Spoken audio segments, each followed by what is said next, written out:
빌라델비아 교회 사자에게 편지하기를 거룩하고 진실하사 다윗의 열쇠를 가지시니 곧 열면 닫을 사람이 없고 닫으면 열 사람이 없는 그이가 가라사대 볼지어다 내가 내 앞에 열린 문을 두었으되 능히 닫을 사람이 없으리라.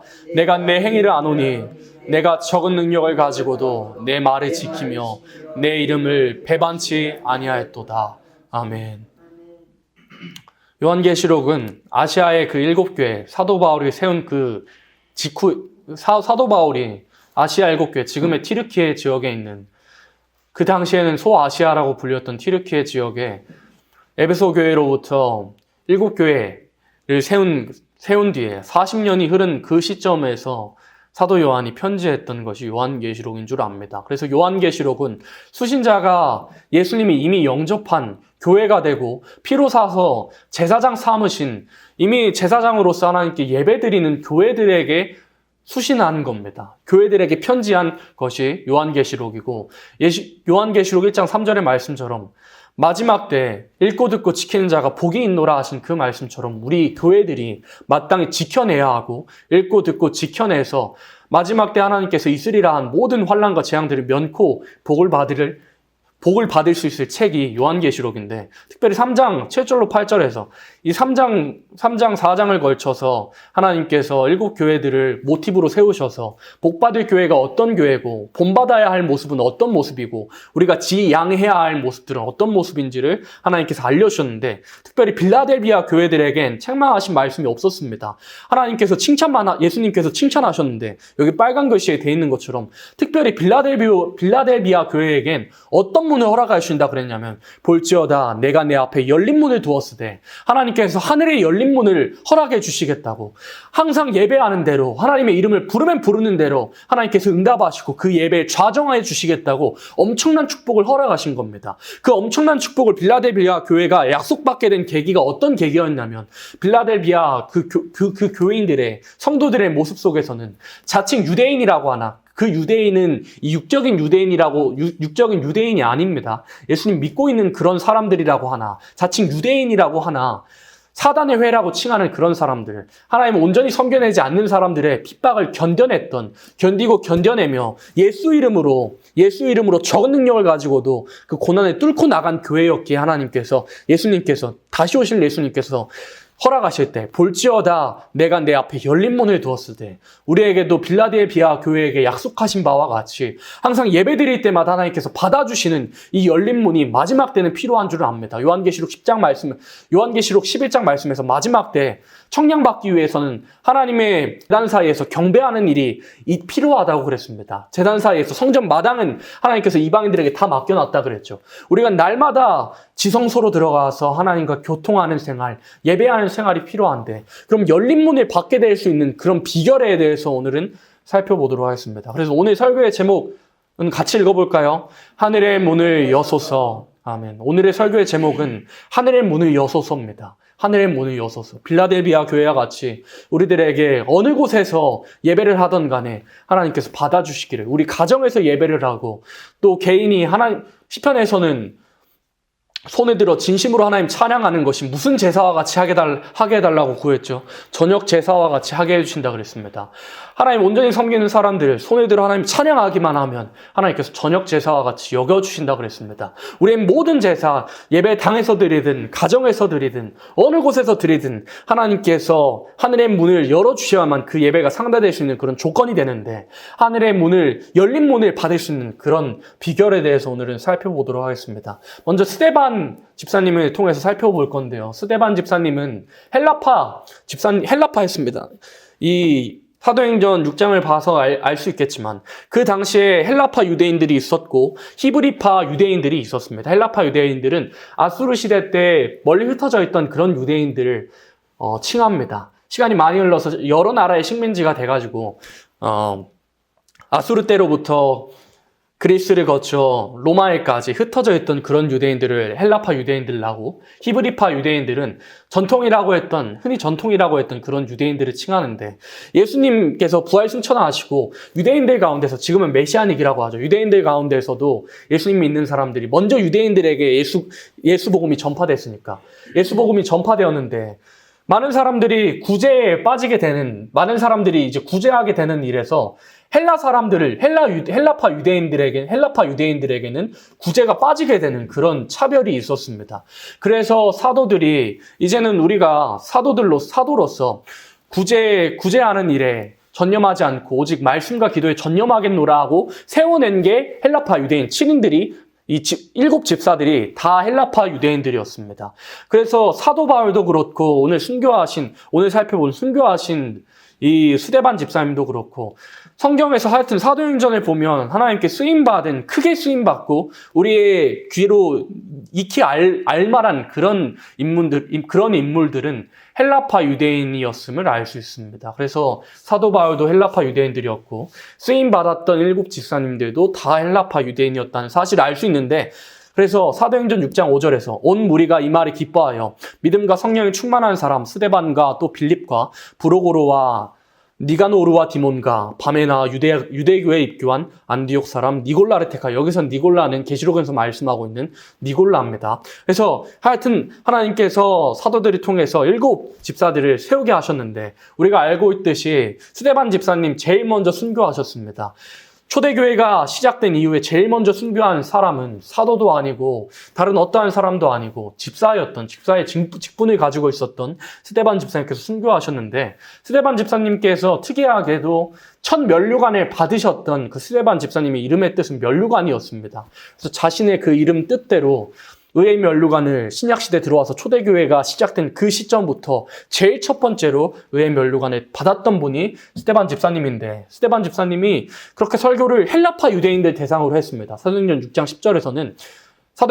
10절 또 15절 같이 읽어볼까요? 스데반이 지혜와 성령으로 말함을 저희가 능히 당치 못하여 공회 중에 앉은 사람들이 다 스데반을 주목하여 보니 그 얼굴이 천사의 얼굴과 같더라. 아멘. 스데반 집사님이 자기 동족인 헬라파 유대인들을 향하여 설교할 때 그 얼굴을 바라볼 때 천사의 얼굴과 같이 빛이 나는, 성령님께서 함께 하시는 그런 역사가 스데반에게 따랐습니다. 스데반 집사님 말씀할 때 지혜와 성령으로 말함을 저희가 능히 당치 못해요. 한마디도 반박하지 못하는 그런 상황이었습니다. 근데 사도행전 7장으로 넘어가서 스데반 집사님이 계속해서 설교를 이어나가시는데, 이 유대인들이 마음에 듣고 찔린 만한 설교를 시작합니다. 사도행전 7장 51절 같이 읽어볼까요? 목이 곧고 마음과 기의 할례를 받지 못한 사람들아, 너희가 항상 성령을 거스려 너희 조상과 같이 너희도 하는도다. 아멘. 이렇게 자기 동족을 향하여서, 지금으로 치면 사도 바울이 그 언급한 대로 자기 친족을 향하여서 이렇게 말씀의 칼로 강하게 찔러내는 설교를 하기 시작합니다.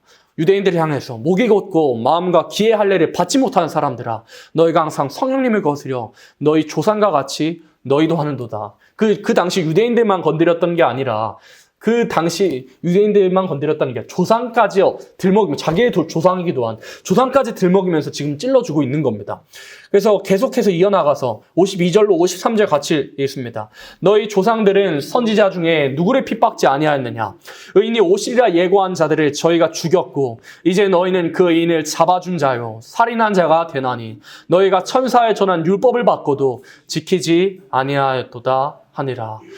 이렇게 찔러주는데요. 이렇게 찔러줍니다. 너희 조상들은 선지자 중에 누구를 핍박지 아니하느냐? 의인이 오시리라 예고한 자들을 저희가 죽였고, 많은 선지자들이, 구약시대 많은 선지자들이 하나님께서 주신 그 복음을 전파하다가 메시아가 오실 것이라는 그 예언을 하다가, 이사야 선지자도 몇 번 제가 계속해서 언급하지만, 성경에는 히브리서 11장에 토백혀는 고통에 대해서 언급하는데 성경 어느 곳을 봐도 찾아볼 수 없습니다. 토백혀는 고통으로 순교함을 당하신 분이 성경에는 없는데, 전해지는 외경에 따르면 이사야 선지자가 문하세 왕이 통치할 당시에 문하세를 향해서 책망하다가 통나무에 몸이 그대로 묶여가지고 토백 그대로 켜는 고통으로 몸이 반토막 나는 그런 순교를 당하셨습니다. 많은 선지자들이 예수님 오시리라는 그 예언을 한 선지자들을 우리 조상들이, 그러니까 스데반의 기준으로 할 것 같으면 우리의 조상이 다 잡아주셨고, 이제는 너희는 그 의인을 잡아준 자여 살인한 자가 되나니, 오시리라 예고한 그 의인까지 죽인 살인한 자가 된다고 그렇게 강하게 찔러주고 있습니다. 근데 그렇게 말을 하면, 그렇게 말씀을 전파하면 어떨까요? 기분이 좋을까요? 좋지 않았을 겁니다. 마음이 뜨끔뜨끔하고 얼굴이 막 뜨뜻미지근해지고 속에서 막 혈기들이 올라왔을 겁니다. 그래서 아브라함의 때부터 지금 그 스데반 집사님이 설교할 그 시점까지 이렇게 구약의 역사들을, 구속사들을 쫙 정리하면서 모든 구속사 중에서 의인이 오시리라, 예수님이 오시리라 예고한 선지자들을 다 잡아주셨고, 선지자들뿐만 아니라 그 예수님까지라도, 하나님께서 친히 말씀하신 그 예수님까지라도 너희들이 잡아 죽였음을 그렇게 선포합니다. 그래서 순교하기 바로 직전에 사도 바울, 스데반 집사님의 그 영안이 열리게 된 것을 우리가 본받아야 됩니다. 우리가 이 스데반 집사님처럼 영안이 열려져서 고난 가운데 예수님께서 우리와 함께 하신다는 것을 날마다 느끼고, 고난 가운데 하나님께 예배드릴 때 우리에게 열린 문 허락하시는 겁니다. 사도행전 7장 55절로 56절 말씀 같이 있습니다. 앞에 보시면 됩니다. 스데반이 성령에 충만하여 하늘을 우러러 주목하여 하나님의 영광과 민 예수께서 하나님 우편에 서신 것을 보고 말하되, 보라, 하늘이 열리고 인자가 하나님 우편에 서신 것을 보노라 한대. 아멘. 여기 그림이 참 설명을 잘 해주었죠. 돌이 날라오려고 하는 그런 시점에, 순교당하기 그 직전에 스데반 집사님이 하늘을 우러러보니까 순교를 각오하고 자기 동족을 향해서 뜨뜻미지근한, 죽기를 각오하고 그런 설교를 하니까, 고난당할 것을 죽기를 각오하고 순교를 각오하고 그렇게 설교를 하니까, 순교하기 직전에 예수님 어떻게 도와주시냐면, 스데반의 영안이 열려져가지고 하늘을 우러러 주목하니까 예수님께서 하나님 우편에 서신 것을 봤습니다. 근데 예수님께서요, 성경에 어떤 주석을 봐도 예수님 앉아 계십니다. 보좌 우편에 앉아 계신다고 늘 표현하거든요. 늘 보좌 우편에 앉아 계시는 분께서 스데반이 순교를 각오하고 죽을 것을 각오하고 주를 위해 살고자 하는 것이 아니라 주를 위해 죽고자 하는 그 각오 하나만을 가지고 순교하기를 힘쓰니까, 스데반이 영안이 열려져가지고 하늘을 바라보니까요, 예수님께서 앉아 계시지 아니하고 스데반 집사님이 돕기 위해서 일어서 계신 것을, 순교하기 그 직전에 일어서 계신 것을 스데반은 보았던 겁니다. 어느 성경 주석을 보고 어느 성경 구절들을 봐도 예수님 늘 앉아 계시는데, 스데반 집사님께서 순교를 각오하고 고난받기를 각오하고 생을 포기할 것을 각오하고 나아가니까 하나님께서 열린 문을 허락해 주실 때 예수님께서 일어서서 자기 자신을 도우려고 하는 모습을 성령에 충만하여 보게 되었습니다. 그래서 이 말을 하니까, 인자가 하나님 우편에 서신 것을 보노라 하는데, 이 말을 하니까 헬라파 유대인들이 돌을 들고 일어나서 스데반을 향해서 돌을 치고, 스데반 집사님께서는 저희들의 죄를 저희들에게 돌리지 마시고 용서해 주세요 라는 말을 하시고 순교하게 됩니다. 이게 초대교회의 첫 순교의 시작점이었습니다. 초대교회가 시작한 뒤로 첫 순교를 하게 된 스데반 집사님을 도우시는 그러한 모습에서 열린 문을 주셔야만이 우리가 순교자들도 열린 문을 보았고, 열린 문으로 하나님께서 함께 하셨고 예수님께서 함께 하셨고, 스데반 집사님은 특별히 열린 문을 통해서, 영안의 열린 문을 통해서 하늘의 문이 열려짐을 봄과 동시에 예수님께서 보좌 우편에 자기 자신을 돕기 위해서 서신 것을 보고 담대하게 첫 순교의 스타트를 끊었던 겁니다. 그럼 마찬가지로 우리가 다 순교자의 동무가 되기를 힘써야 되고, 순교자 동무가 되기를 힘쓰기 위해서 이 자리에 서 있고, 요한계시록에서 말씀하신 것처럼 신부가 되는, 예수님의 신부가 되는 자격과 요건을 말씀하실 때 어린 양이 어디로 인도하든지 따라가는 자며라고 말씀하셨죠. 죽음에 이끄시든 나를 어디로 이끄시든, 오늘 우리가 하나님께 찬송으로 올려드린 것처럼 죽음으로 이끄시든 나를 순교의 자리로 이끄시든 따라가는 자야만이 예수님의 신부가 될 수 있다고 말씀하셨는데,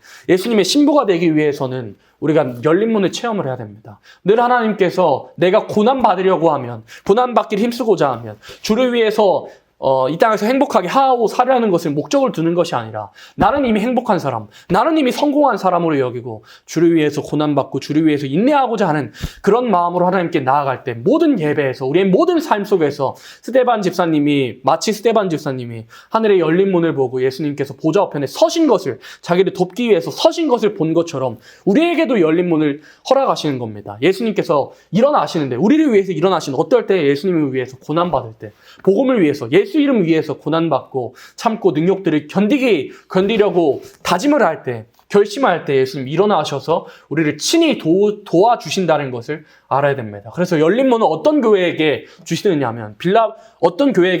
하면 빌라델비아 교회처럼 늘 고난받고 주를 위해서 적은 능력으로도 그 이름을 배반치 않는 교회에게 열린 문을 허락하셨고 계시록 3장에서 허락하셨고 스데반 집사님 개인에게도 죽기를 각오하고 나아갈 때 열린 문을 허락하셨던 겁니다. 또 마찬가지로 다니엘의 세 친구도 하나님의 능력과 기사를 체험했습니다. 다니엘서 3장 12절에 이제 몇 유다 사람 사데락과 메삭과 아벳느고는 왕이 세워 바벨론 돌을 다스리게 하신 자이오늘 왕이여 이 사람들이 왕을 높이지 아니하며 왕의 신들을 섬기지 아니하며 왕이 세우신 금신상에게 절하지 아니하나이다. 다니엘의 꿈 해석으로 말미암아서 다니엘의 간곡한 부탁으로 바벨론의 각 돌을 다니엘의 세 친구들이 다스리게 됐습니다. 다니엘의 세 친구들이 다스리게 됐는데 그 당시에 신하들의 질투도 만만치 않았을 겁니다.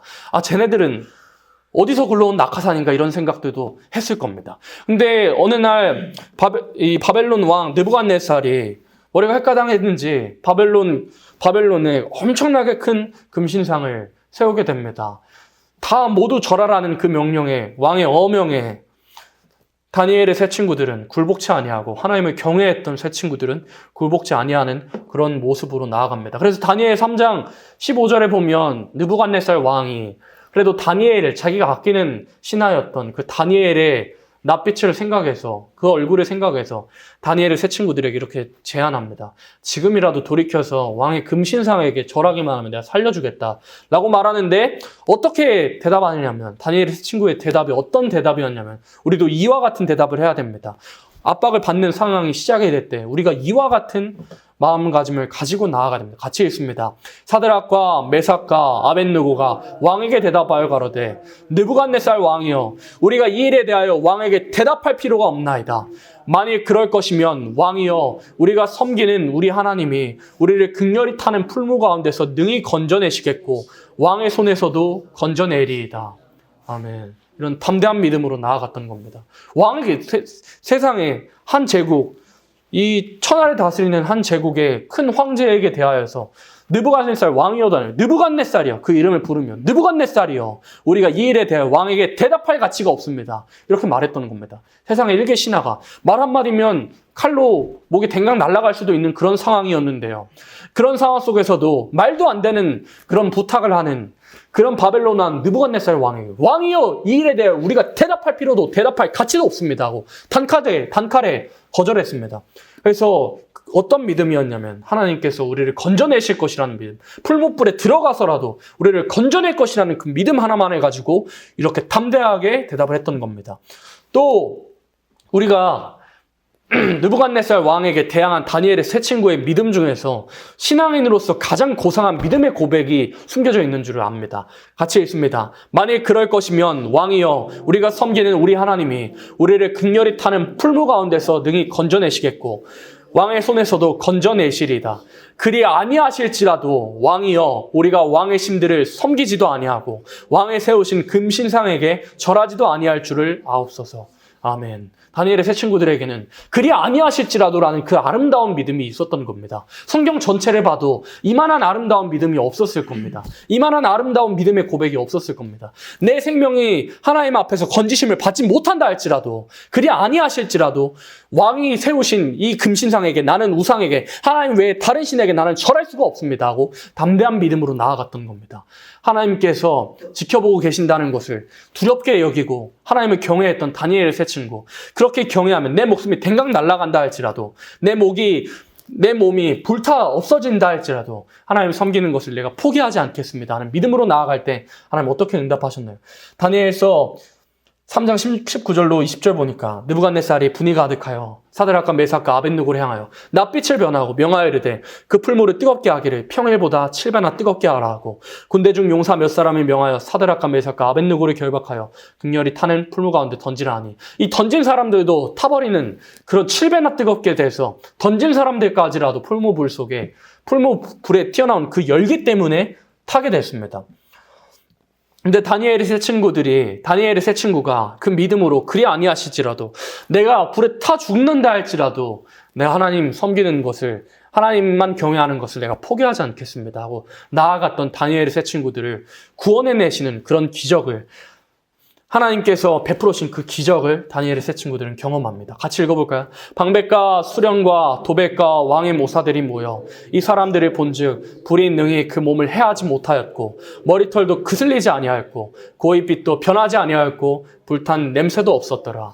하나님 지켜주시되 다니엘의 세 친구들을 지켜주시되 느부갓네살 왕이 바라봤을 때 세 사람이 분명히 들어갔는데 몇 사람이 보였다 그랬죠? 네 사람이 보이게 되었다고. 그 네 번째 사람의 모습은 신의 형상과도 같고 그들과 함께 뛰논다고 그렇게 느부갓네살이 그 모습을 보고 그렇게 표현했죠. 천사를 보내서 하나님께서 느부갓네살 왕의 그 명령에 복종하지 아니하고 하나님을 경외하며 그리 아니하실지라도 내가 죽게 된다 할지라도 하나님만을 경외하겠습니다 하고 나아갔던 다니엘의 세 친구들의 머리털도 그슬리지 않고 불탄 그런 냄새도 없이 하나님께서 지켜주시는 그러한 일들이 있게 됐습니다. 그래서 느부갓네살이 이렇게 조서를 내립니다. 그러므로 내가 이제 조서를 내리노니 각 백성과 각 나라와 각 방언하는 자가 무릇 사드락과 메삭과 아벳느고의 하나님께 설말이 말하거든 그 몸을 쪼개고 그 집으로 걸음터를 삼을지니 이는 이같이 사람을 구원할 다른 신이 없으니이다 하고 다니엘서 3장 30절 같이 읽어볼까요? 왕이 드디어 사드락과 메삭과 아벳느고를 바벨론 도에서 더욱 높이니라. 아멘. 어떻게 보면 지금의 표현대로 할 것 같으면 원래 다니엘의 세 친구들은 다니엘의 간곡한 부탁이 없으면 그 자리에 원래는 없었어야 하는 왕이 그 명령을 내리지 않았을 그런 사람들이었습니다. 지금으로 치면 인맥이라고 할까 인맥으로 각 도에서 세워졌던 그런 사람들이었습니다. 근데 하나님께 담대함으로 그리 아니하실지라도 나는 하나님 섬기는 것, 내가 죽게 되더라도 하나님 섬기는 것 포기하지 않겠습니다 하고 담대히 나아갔던 이 다니엘의 세 친구들을 풀무불에서 건져내신 모습을 보고 하나님께서 더욱 그 고난 가운데 고난에 통과하고 하나님 바라보고 통과하는 이 다니엘의 세 친구를 하나님께서 이제는 높여주시는 회복하시고 역전케 되는 역사를 다니엘의 세 친구들에게 허락하셨습니다. 그래서 하나님께서 우리에게 열린 문을 허락해 주시기를 우리가 원한다면 우리가 고난 가운데 들어가야 됩니다. 팔복에서 말씀하실 때 팔복 예수님께서 산상 보은 팔복 말씀하실 때 마지막 복이 무엇이었죠? 의를 위하여 핍박을 받는 자들이 복이 있나니 앞선 믿음의 선지자들이 다 그리 핍박을 받았느니라고 그렇게 말씀하셨습니다. 마지막 복, 주인공도 세상 말에서 마지막에 온다 그러죠. 마지막 복이 가장 복된 복입니다.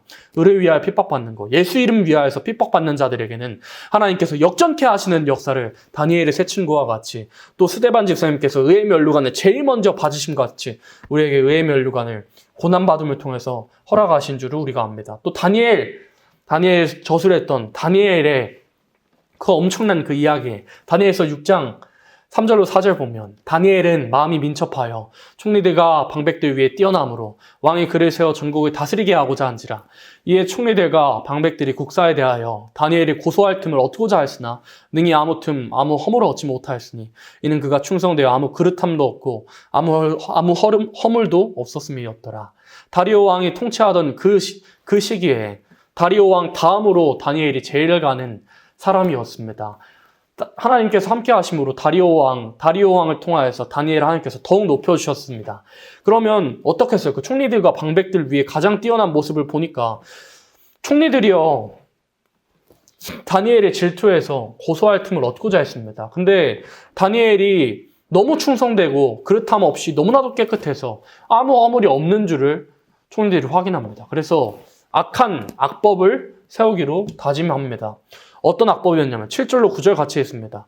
나라의 모든 총리와 수령과 방백과 모사와 관원이 의논하고 왕에게 한 율법을 세우며 한 금령을 정하실 것을 구하려 하였는데 왕이여 그것은 곧 이제부터 30일 동안에 누구든지 왕 외에 어느 신에게나 사람에게 무엇을 구하면 사자굴에 던져넣기로 한 것이니이다. 그런즉 원컨대 금령을 세우시고 그 조서에 어인을 찍어서 메대와 바사의 변개치 아니하는 규례를 따라 그것을 다시 고치지 못하게 하옵소서. 아멘. 이에 다리오 왕이 조서에 어인을 찍어 금령을 내리라. 아멘. 다리오 왕 입장에서는 이 법을 통과 안 할 그런 이유가 없죠. 자기만 바라보라고, 왕만 바라보라고 하는 법을 다리오 왕 입장에서는 그래 좋은 법이네 하고 받아들일 수밖에 없었습니다.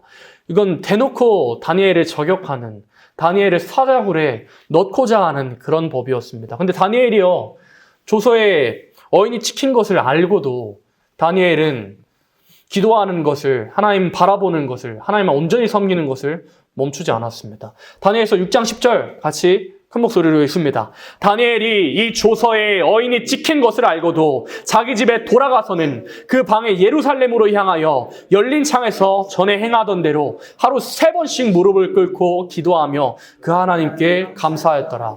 아멘. 다니엘의 심정은 볼 테면 봐라 이거였습니다. 너희들이 나를 죽이려면 죽여봐라. 창문을 열고 창문을 닫고 걸어 잠근 것이 아니라 창문을 열고 오히려 창문을 열고 예루살렘을 향해서 하나님께서 회복해 주실 것을, 예루살렘을 회복해 주실 것을 바라는 심정에서 하루 3번씩 무릎을 꿇고 전에 행하던 대로 늘 그대로 신앙의 루틴이 조금도 깨짐없이 다니엘이 그 어인에 찍힌 것을 알고도 창문을 활짝 열고 하나님께 그렇게 감사하며 기도했습니다. 그래서 다니엘이 그 조서의 어인이 찍힌 그대로 사자굴에 들어가게 됩니다. 근데 다니엘이 사자굴에 들어가게 됐는데 하나님께서 어떻게 지켜주셨냐면 6절로 22절로 23절에 나의 하나님이 이미 그 천사를 보내어 사자들의 입을 봉하셨으므로 사자들이 나를 상해치 아니하였사오니 이는 나의 무죄함이 그 앞에 명백함이오며 또 왕이여 나는 왕 앞에도 해를 끼치지 아니하였나이다. 왕이 심히 기뻐서 명하여 다니엘을 굴에서 올리라 하며 같이 읽어볼까요? 그들이 다니엘을 굴에서 올린즉 그 몸이 조금도 상하지 아니하시니 이는 그가 자기 하나님을 의뢰함이었더라.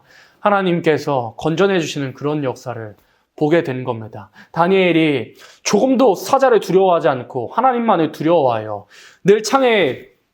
늘 예루살렘을 향하여 기도하던 그대로 창을 열고, 이번엔 창을 열고 너희들이 볼 테면 봐라, 내가 하나님 섬기는 거 너희들이 볼 테면 봐라 하고 기도하며 담대히 죽기를 각오할 때 하나님께서 사자들의 입을 봉하여 주시는 그런 역사를 체험했습니다. 근데 다니엘이요, 이 사자를 왜 두렵지 않았을까요? 다니엘이 사자굴을 두려워하지 않고 담대히 나아갈 수 있었던 그 이유는 다니엘서에서 자신이 보았던 다시 오실 예수님의 모습을 알았던 겁니다. 그분이 더 무서운 줄 알았던 겁니다. 이 육적인 어흥하는 사자, 나를 찢어 발길 수 있는 그런 사자보다, 육적인 맹수 사자보다 유다 지파의 사자이신 예수님이 더 두려운 줄을 다니엘은 알았던 겁니다.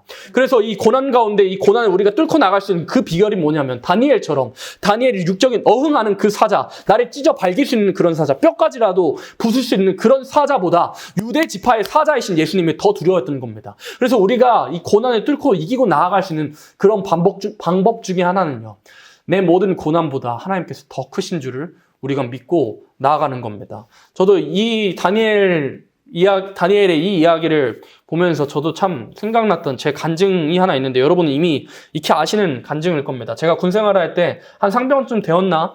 그쯤 됐을 때 당직을 서는데, 당직을 서는 그 멤버가 유명했던 후임들 많이 괴롭히는 좀 악질 선임이었습니다. 불교였던 것으로 저는 기억하고요. 묵주 항상 차고 다니던 그런 사람이었습니다.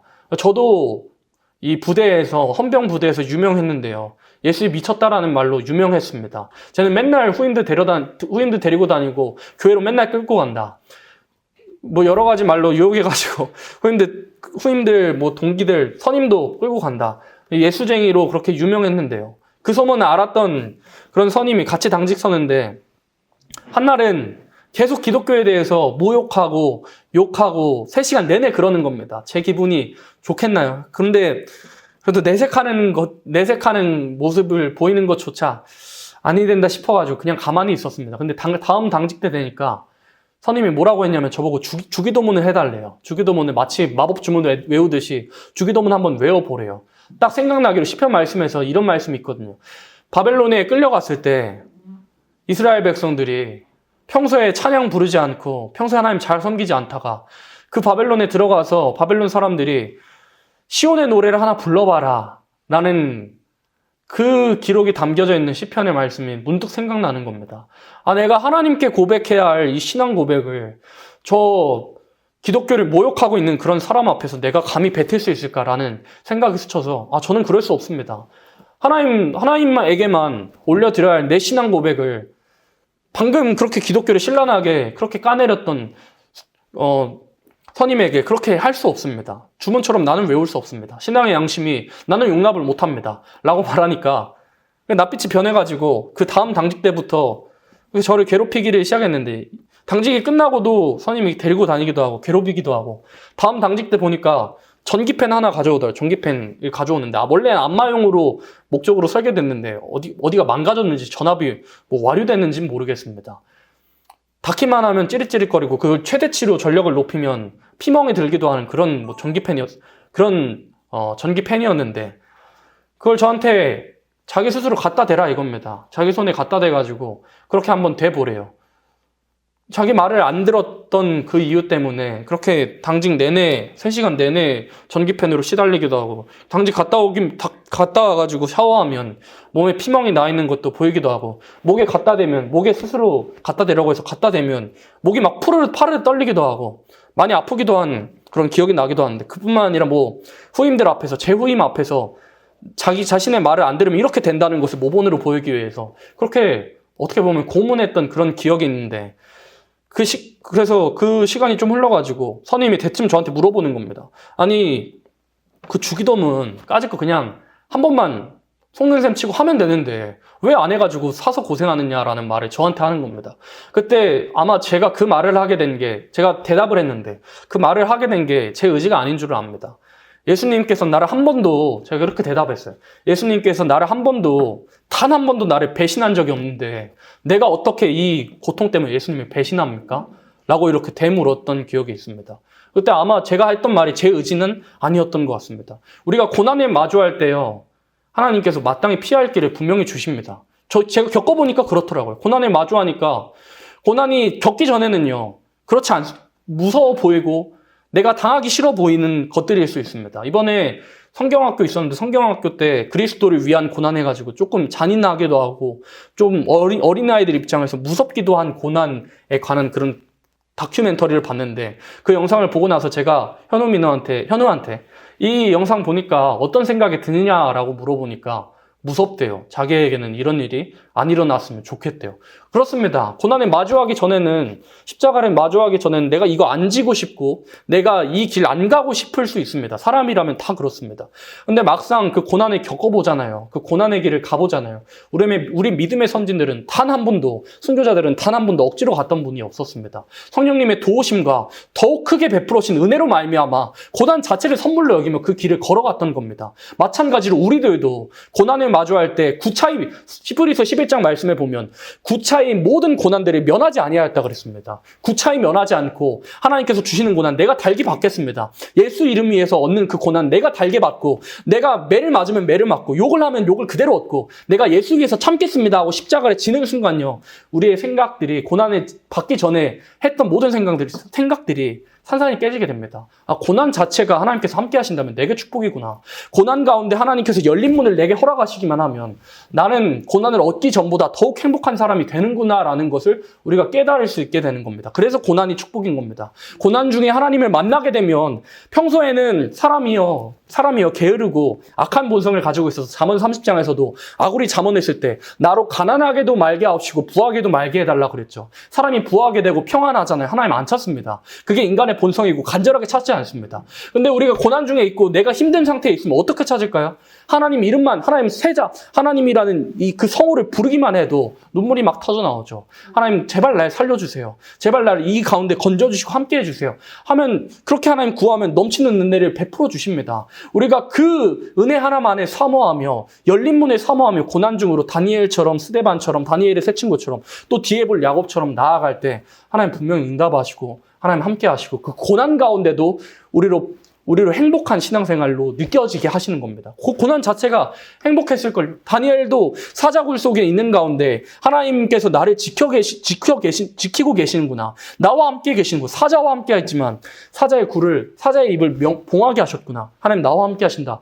그 고난의 길을 걸어갈 때 다니엘도 그렇고 우리의 믿음의 선진들은 오히려 평안할 때보다 더욱 행복한 신앙생활을 했을 겁니다. 우리도 마찬가지로 고난 중에 들어간다 할지라도 오히려 감사함으로 열린 문을 주시는 하나님께 감사함으로 고난 중에 들어갈 때 우리의 믿음의 선진들과 같은 경험을 할 수 있게 되는 겁니다. 또 네 번째 인물은 야곱입니다. 야곱이 열린 문을 보았는데 어떤 상황이었냐면 창세기 27장 41절에서 야곱이 본래는 자기가 받아야 했던 그런 축복을 지금 자기가 받게 된 것뿐인데 에서가 장자의 축복이 야곱에게 넘어감을 인해서 시기하고 분노함을 인해서 아버지가 죽을 때, 그러니까 이삭이 곡할 때, 이삭의 장례를 치르고 나면 내가 내 동생 야곱을 죽여버려야겠다라는 악한 마음을 품게 됩니다. 그래서 리브가가 이삭에게 이렇게 말합니다. 내가 두 아들을 한 날 한시에 잃으면 내게 무슨 재미가 있겠습니까? 라고 말하면서 야곱 자신의